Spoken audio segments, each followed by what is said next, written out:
Tori, you good to go? Yes. Okay. Welcome, everyone. My name is Noah Kuranga. I am the Sergeant at Arms here at UGA Toastmasters. Um, Thank you guys for coming to our weekly meeting this afternoon. Nice to see you again, Miss Joanne, and nice to see a new guest of ours, Mrs. Alexander. We love to see new faces. But before I go any further, can I get someone to read our mission statement? It's at the bottom left corner of the agenda. I can read it. Sure, absolutely.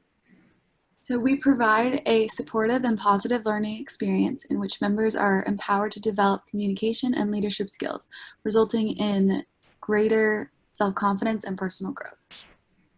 Thank you so much, Tori. Now I'm going to pass it on to our president, Slate. Thank you, Noah. Welcome, everyone, to another Monday meeting, Toastmasters online. I think it's just awesome we have this opportunity in today's times to hold our meetings still, give us a break from just everything that's going on outside, and just like to share my tip again from last time. Try and avoid the news, because it can really get to you, and you don't need to know everything. With that, I'm excited to get started. I'll be the first speaker today, and without stealing the Toastmaster of the day's job too much more, she'll go into greater detail about how our meeting will run today, and some of our traditions, such as how we've adapted them to the reactions in Zoom, and she'll be introducing our reporters of the day as well. And with that, I'll pass it off to Toastmaster of the day, Tori. All right, cool. So I think this is I'm not counting, but I think it's the 7th online meeting, which is awesome. We've really had transitioned really well to an online setting, and I know it's tough not being in person because you have to always remember, oh, look at the camera, make sure your hands are up here, but we've done a great job getting everything in order. So pretty much how the meeting is going to run is, as you can see from our little agenda today, is we're going to do speeches first, and then table topics, and then go into general evaluations, and end with votes from the speakers and speeches. So like best speaker, best speech for impromptu table topics. So what I'm going to go ahead and do now is call on the reporters, which is Grammarian, All Counter, and Timer, and they're going to go ahead and give a little snippet of what they do. So I'll go ahead and call our first reporter, the Grammarian, Tricia.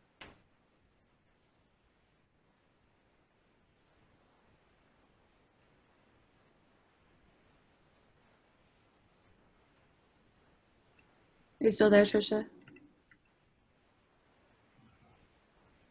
Oh, I think you're on mute. Yeah, you're on mute. I was like, wait. Mute. Let's see, can you hear me now? Yes. Hello? It's like kind of glitchy, but. Hello? Hello? Okay. Let's see, I've tried connecting with my phone, and I'm using my personal hotspot right now. I'm out of town. Okay, I'm gonna quickly get through as best as I can. Word of the day is zonked. Anyone who uses it will get some snaps, or you can react with some clapping hand emoticons in the bottom. And also, I'll be keeping track of the grammar throughout the meeting. Good uses of grammar, some better improvement uses of the grammar. I think even the phrase I just used wasn't quite the best grammar, but nevertheless, I'll be keeping track of it throughout the meeting. Thank you. Awesome, thank you. Just in case it went out for everyone, Grammarian is just keeping track of word usage and, sentences and how you form your sentences, and also if you use the word of the day, which is zonked. So next I'm going to call on our All Counter, which is Joanne, for this meeting. So Joanne, do you want to give a little snippet of what the All Counter will be doing? Thank you, Toastmaster Tori. My role today as All Counter is to look for words that we use as what I call my little crutch buddies when I can't think of a next word to say. So I will be looking for all, so, and excessive uses of and. That's my role for today. Perfect. Thank you so much. And then the last reporter is going to be Timer, which I'm going to double up on the role. And I'm pretty much just going to be keeping track of if you're in time for speeches and also if you're in time for table topics, impromptu speeches. And you'll get a kind of more detailed description of that when the topics master comes on. So without further ado, I'm going to go ahead and call up our first speaker, Slate, to the stage. The title of his speech is What is Rotary Club Anyways? And he is doing this for his Pathways Level 1 Research and Presenting. And go ahead and take it away. Thank you, Madam Toastmaster. Need just a few seconds to put up my PowerPoint that I have, my visual aid. Also, no, if you want to stop sharing the screen just so it's like the whole frame. There you go. Perfect.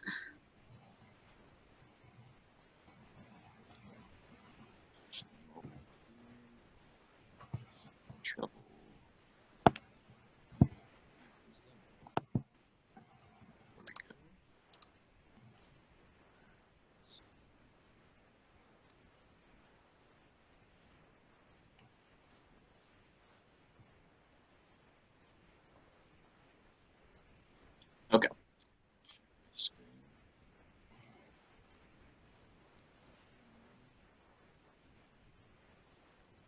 Okay. There we go. I think I got it all working. I'll be able to start. Boom. All right. Thank you, Toastmaster Tori. Now, here I was last week catching up on my Toastmaster magazines. I was reading the January edition, and I finished reading it. I got to the end, and I turned it around, and I saw this little quote that says, Rotary and Toastmasters team up. And I thought, what is Rotary? I've never really heard of it. I think I've heard of it vaguely, but I don't really know what they do. It seemed kind of mysterious, and I just never looked into it. So naturally, I've begun researching into it to find out more. So to start with some brief history, the founder was Paul Harris, and he started Rotary Club in Chicago with 3 of his other friends. Just started with his 3 friends in their very first club. And that happened in February 1905. He made this club, as it says in the PowerPoint, exchange ideas and form meaningful, long life friendships. He wanted to rekindle the greater good in society. And here's a quote by him: whatever Rotary may mean to us, to the world, it will be known by the results it achieves. What that really exemplifies is the call of action that Rotary tries to show. They're about doing, not talking, doing and not showing. And the first interesting fact is, why is it called a Rotary?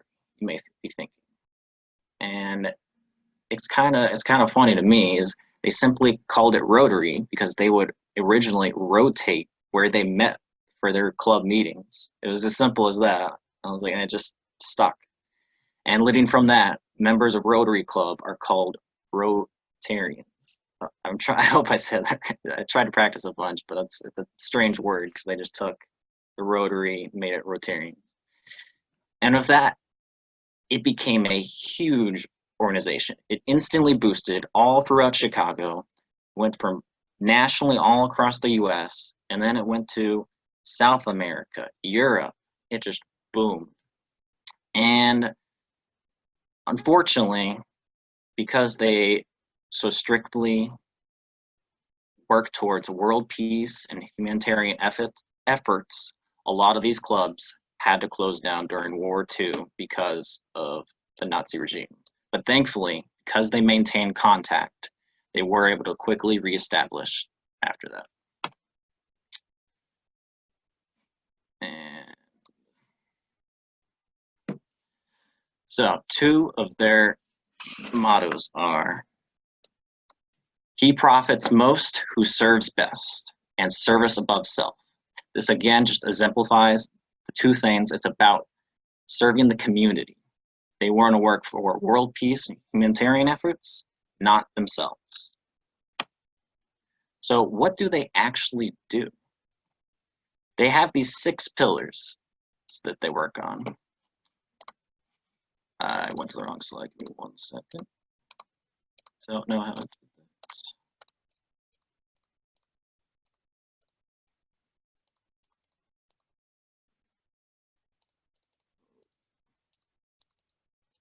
Sorry about that, error. As I was saying, they have 6 efforts: peace building and conflict prevention, disease prevention and treatment, water sanitation and hygiene, maternal and child health, basic education and literacy, community economic development. All those center around humanitarian efforts, which I think are amazing. And all these clubs are local. They start with helping their local communities. And a great example of that is my hometown, Jefferson, where I currently live. There's a Rotary Club. And I actually didn't know that at all. And my mayor that I actually know is a member, and it's kind of awesome what they did. Some of the things that they personally do for my community are this flag program. Sorry for the technical difficulties. It's a lot of learning with Zoom and presentations. Is the holiday flag program. Now, my family's taken part in this for years. I never realized Rotary Club is actually the organization that's in charge of it. We pay a fee, and during all the holidays, such as Memorial Day, Veterans Day, July 4th, et cetera, they bring up these flags and put it in your front lawn. And I think that's just amazing. And sometimes I knew they enlisted the help of the local RTOC, but that's actually the Rotary Club that does that. And another program that I found out was about the road cleanup program. I think that's great. Another thing, just helping out my local community. And a third program was the Rotary Ramp program. I think this is something that really shows it's about local help and service above self. It's for those that have lost mobility and they simply volunteer. They don't make them pay for it. They build the ramps for them. Moving back to the international aspect, the biggest and most known part Rotary Club, the most known thing Rotary Club is known for worldwide is eradicating polio. This started in 1987, and they have nearly eradicated polio. There are only 3 countries where it's called wild polio remains. And it's really just up to this great club that it's even possible. They have quite simply eradicated polio, which was a devastating disease. And I think that's just amazing. It was huge efforts of donations, worldwide effort. And then moving on to the alliance with Toastmasters. There are many similarities. Rotary Club is about increasing fellowship and networking, just as Toastmasters. So that's where we really combine and we want to share our skills. Toastmasters leans more on the communication and public speaking skills. So that's where our new program, we are giving tailored courses only for Rotary members where they can work on their speaking skills.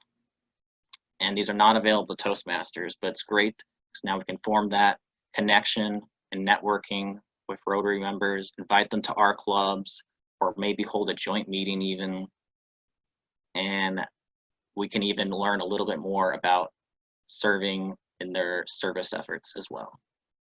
And why this alliance really came about is we're both huge international organizations, and we also have the leadership aspect in common. And who are Rotary members? They're everybody. There are already many, many dual members that are already Rotary members and Toastmaster members. So just reach around and you can find out more about it today. And I hope we can find a Rotary member of our own to bring into the club. Thank you.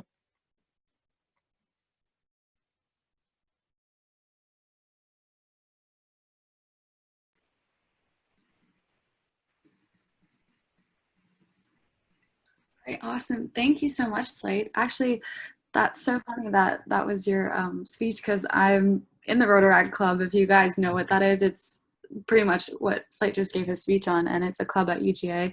Really awesome stuff. Bunch of community service. Everyone's super, super dope. So our second speaker today is going to be Courtney. And the title of her speech is How to Make Your Apartment More Sustainable on a College Budget. Before we get into her speech, I'm going to give about 20 seconds to, if you guys want to give Slate any feedback, just hit to Slate, like click his name under in the chat, and then send him any feedback that you have. And I'll give that about 30 seconds.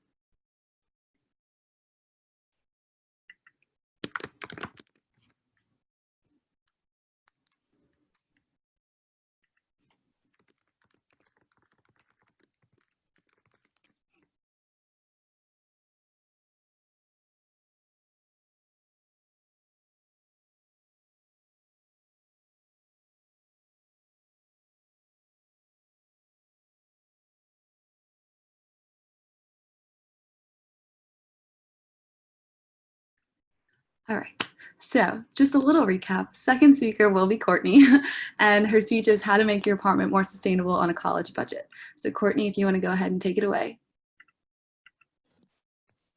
Thank you for the introduction, Tori. Hi, everyone. I hope you are safe and well. Today, I wanted to talk about how you can make your apartment more sustainable without breaking the bank. So in less than a month, I will be moving out of my current apartment that I share with my brother into my own apartment, which I'm very excited about.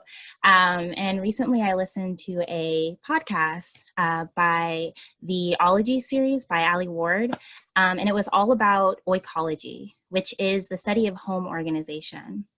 So it's all about creating systems within your home that will help you achieve different life goals, whether that be having a clean and organized apartment, being efficient and intentional with everyday decisions, as well as reducing your ecological imprint or footprint, And so that's what I want to focus on today. So why should your apartment be more sustainable? So sustainability was defined by the Brundtland Commission in 1987 as meeting our own needs without compromising the ability of future generations to meet theirs. It's not just about helping the environment, it's also a lot about doing good in the lives of individuals and entire communities.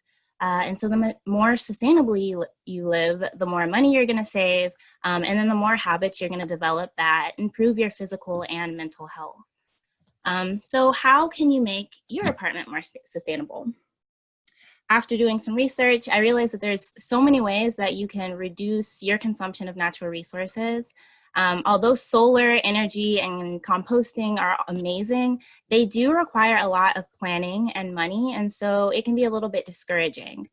But luckily, there's other smaller steps that you can take to reduce your intake, and so I kind of split it up into two categories. And so the first category is making small decisions every day to decrease your consumption using reduce, reuse, recycle. So as a planet, we produced 2.0 billion tons of waste in 2016, and it's estimated that by 2050, we're going to use 3.4 billion tons of waste. The average American uses 157 pounds of waste every day. Like, that's insane. Researchers have estimated that with how much we believe the Earth can take, we are currently using 75% more than that. So we don't really know what's going to happen, but I think it's pretty safe to assume that it's not going to be good. So some ways that you can reduce, reuse, and recycle in your life include forego using disposable products, washing your clothes in cold water.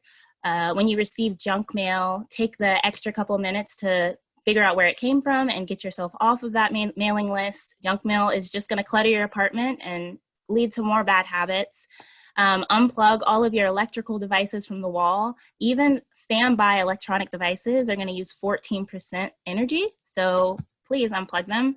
But I could list hundreds more, but the best advice I could give to someone is just to sit down and actually think about your daily consumption and how you can reduce it. And so the second category that I think probably can be like the most helpful for people who haven't really thought about sustainability, is making one decision when you move into your apartment that's going to allow you to save effortlessly throughout the rest of your lease, or however long you're going to be there. And so here are a few examples.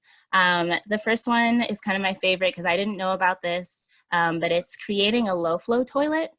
So all you need is a half-gallon plastic bottle. You can fill it with water and pebbles or sand, and put the top back onto it, or the lid, and you just place it into the corner of your toilet tank, away from like any mechanical parts or the drains. And actually that will reduce your water usage every flush by 25%. So that's like an easy hack that you don't have to think about except for one day when you're setting it up, basically. So the second thing that I just did that I love is switching to bamboo toothbrushes. So throughout the lifetime, Americans use about 300 toothbrushes, and plastic toothbrushes actually take 400 years to decompose, whereas bamboo toothbrushes take 5 to 10 years to decompose, and they also come in biodegradable packaging. So by making that simple change, it means that you don't have hundreds of toothbrushes around the world wreaking havoc on the environment. And so another example that I want to talk about is purchasing organic products. So that's whether it's cleaning products, health products, groceries, or any of those things. That's going to help reduce your daily consumption, as well as the chemicals and toxins that you come into contact with on a daily basis. And so having lots of chemicals and toxins in your life might make you feel a little bit more zonked than usual. So yeah. Another thing that I want to talk to too is that like a lot of the arguments against buying organic products are, oh, well, that's really expensive. And so I'm giving a speech about how to, you know, cheaply make your life more sustainable. But actually the low cost of those products are actually the result of direct exploitation of humans, animals, and the environment. So even though that price cut may seem awesome for somebody on a cheap budget, maybe think about morally like what it means to you, and whether you want to be contributing to that. And so like everything else, grocery shopping and shopping in general requires a system. So you should be thinking about what you're buying ahead of time. I spend about an hour a week on my grocery list, and I spend about $30. I have enough food to cook 6 meals, all using organic products. So it might seem kind of far-reaching, but you actually can do it. And I really think a lot of the products end up being a lot better for you. I currently have a beauty routine that includes rosehip oil, coconut oil, and shea butter, and my skin, it looks better than ever. So just to think about it, and that's way cheaper than buying a product that's, you know, made by somebody and you have no idea what they're putting in your products. So yeah, in closing, I encourage everyone here to maybe change one thing in their life to live more sustainably. Thank you for listening. Awesome. Thank you so much, Courtney. So I'm also going to give 30 seconds to give Courtney any feedback. Again, if you go to the chat, put to Courtney, and then just send her some feedback if you have any. And then I will put her time in the chat as well.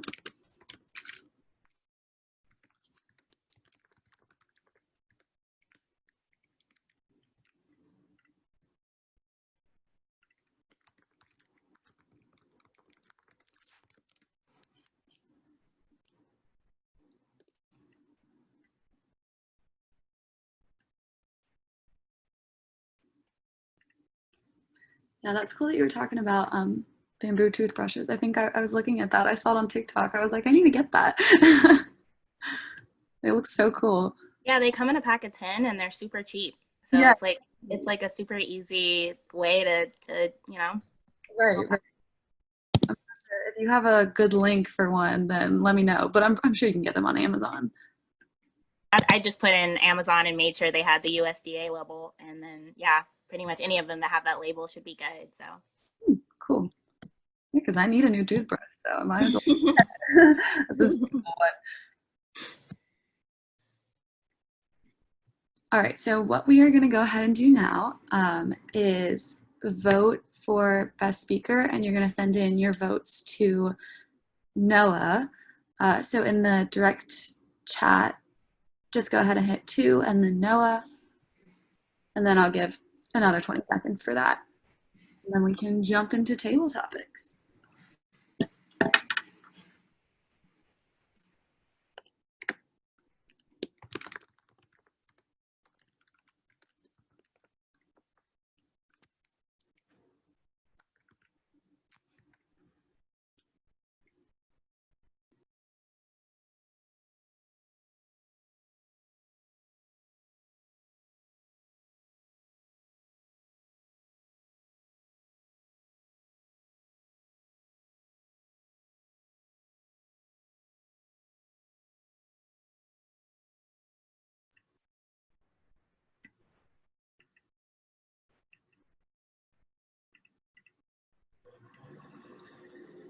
All right, so now we're going to go ahead and jump into table topics, which is going to be led by Noah, and he'll just give a little description of what table topics is and a theme that we have going on today. So Noah, go ahead. All right, let's get started. So again, my name is Kuranga, and today I'll be leading table topics. I'll be your table topics master. So I have a set of questions, and you can answer them. Anyone can answer them within 1 to 2 minutes. And today, I wanted to talk about life. I know a lot of people take life not necessarily for granted, but they never realize what they have until it's gone. And so I kind of wanted to focus on that theme today. Give me a few moments to share my screen so you can read the questions while I ask them. Let's see.